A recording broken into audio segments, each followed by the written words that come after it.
Like करें, subscribe कीजिए, bell icon को दबाएं ताकि हमारे वीडियो सबसे पहले आपके पास पहुंच सके। लोग नस्ब देखकर रिश्ता करते हैं। आम तौर पर हुक्म शरा तो यही है कि लोग अपने नस्ब पर अमीन होते हैं, यानी जो अपने आप को जिस नस्ब से कह दे उसको उसी नस्ब से बिला दलील माना जाता है।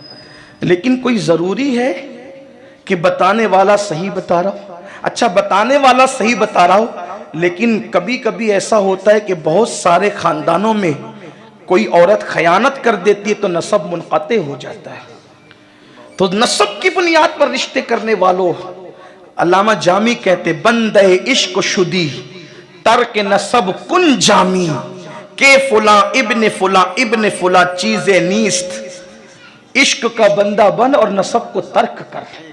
इसका बेटा उसका बेटा कहलाना अलग बात है, मोहम्मद अरबी का गुलाम कहलाना अलग बात है। हजार अजमतें कुर्बान है उस पर जिसने सारी जिंदगी अपना नस्ब बयान नहीं किया और दुनिया उनको सलमान फारसी, सलमान मोहम्मदी कहती है। जब भी किसी ने नस्ब पूछा तो सलमान कहते थे मैं मोहम्मदी हूं, मैं इससे बड़ा नस्ब क्या हो सकता है। तो याद रखना, नस्ब बे अहमियत नहीं होता, नस्ब की अहमियत अपनी जगह है, लेकिन नस्ब सब कुछ भी नहीं होता।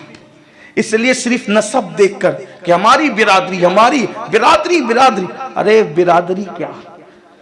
सैयदना फारूक आजम ने हजरत अबू सुफियान से कहा था जब वो मदीने मुनव्वरा आए थे सुलह के लिए, वो कहा था कि अबू सुफियान मैं मोहम्मदुर रसूलुल्लाह से तेरी मुलाकात नहीं करवा सकता। वो कहा था क्या रिश्तेदारी भूल गए, पुरानी दोस्ती भूल गए। फारूक आजम ने कहा था वो और दिन थे जब हम रिश्तेदारियां खून की बुनियाद पे करते थे, जब से मोहम्मदुर रसूलुल्लाह की निस्बत मिली है अब खून की बुनियाद पे रिश्ते नहीं है, अब मोहम्मदुर रसूलुल्लाह की निस्बत की बुनियाद पे रिश्ते हैं। तो इसलिए मेरी गुजारिश है, बुरा मत मानना गंदेवी वालों, अगर अपनी बिरादरी में कोई वफादार रसूल नहीं मिलता तो किसी भी बिरादरी में वफादार रसूल तलाश कर लो, ये ख्याल रखना। इसलिए कि उलमाए अहले सुन्नत कहते हैं बदअकीदों से रिश्ते नहीं होते, उनसे रिश्ते नहीं। कहा कि हम रिश्ता करते हैं, मौलवियों का जाता क्या है? मौलवियों का क्या जाता है? अल्लाह ने जिम्मेदारी दी है मौलवियों को, उलमा को कि वो हक बात कहें।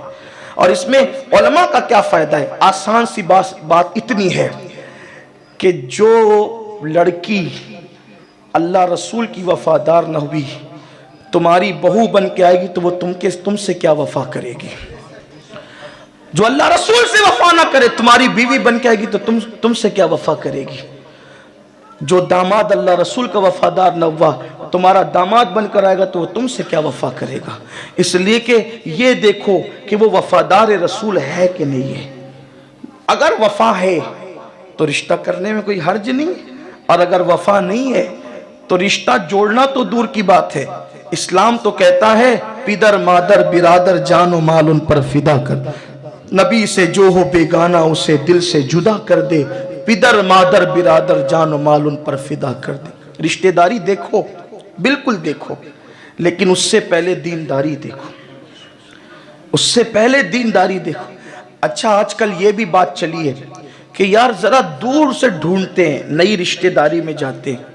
हालांकि बेहतर ये है कि अपने करीबी खानदान में देखो, उसमें धोखा नहीं होता। आप देखें इमाम हसन ने अपने बेटे के साथ इमाम हुसैन की बेटी को लिया।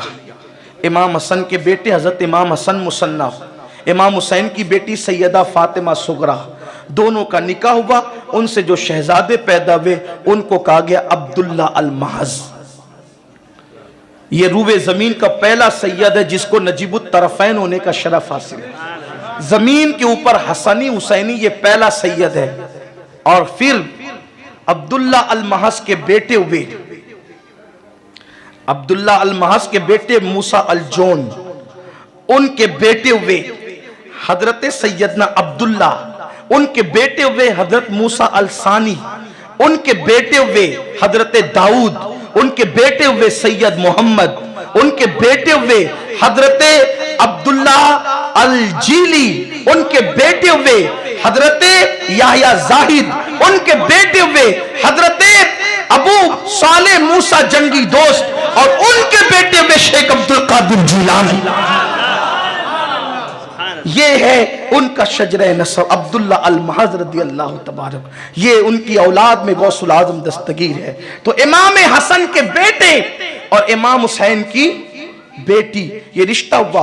कुछ लोग कहते हैं यार भाई की बेटी के साथ रिश्ता करो तो बच्चे पागल पैदा होते हैं। मैं कहता हूं कि कैसे पागल पैदा होते हैं। कोई इमाम हसन मुसन्ना की शान भी तो देख ले, है? कोई अब्दुल्ला अल महज की शान भी तो देख ले।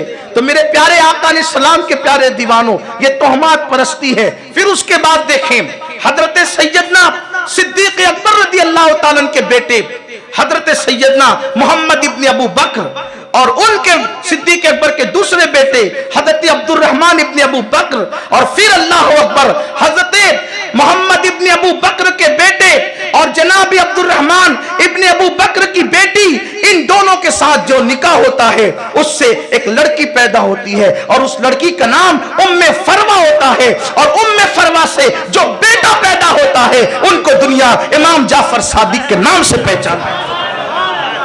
लोग कहते पागल पैदा होते, जरा इनको भी तो कोई देखे। अगर अल्लाह अकबर, ये वो दानिशमंद लोग हैं, ये वो दानिशमंद लोग हैं कि इमामुल अइम्मा, इमामों के इमाम, काशिफुल गुम्मा हजरत नौमान बिन साबित, इमाम आजम अबू हनीफा, इमाम जाफर सादिक की जूतियां सीधी कर दी। और इमाम सिद्दीक अकबर के दो बेटों से मोहम्मद इब्न अबू बकर और अब्दुल रहमान इब्न अबू बकर, इन दोनों से जो बेटी पैदा उम्मे फरवा, उससे जनाबे इमाम जाफर सादिक पैदा हुए। इसीलिए इमाम जाफर सादिक कहते हैं कि सिद्दीक अकबर ने मुझे दो मर्तबा जन्म दिया है, एक तो मोहम्मद इब्न अबू बकर के जरिए से, एक तो अब्दुल रहमान इब्न अबू बकर के जरिए से, यानी दोहरी निस्बत से मैं सिद्दीक अकबर की जो है वो बिनती औलाद में होता हूं, यानी उनकी बेटी की औलाद में होता हूं। तो मेरे प्यारे आका अलैहिस्सलाम के प्यारे दीवानों, रिश्तेदारी देखो लेकिन पहले दीनदारी देखो, वफादारी रसूल देखो। अगर रिश्तों की और बात आगे चलेगी तो बहुत दूर तक जाएगी। तो लोग सिर्फ बिरादरी देखते हैं, बिरादरी मत देखो, दीनदारी परहेजगारी। कमेंट शेयर जरूर करिए।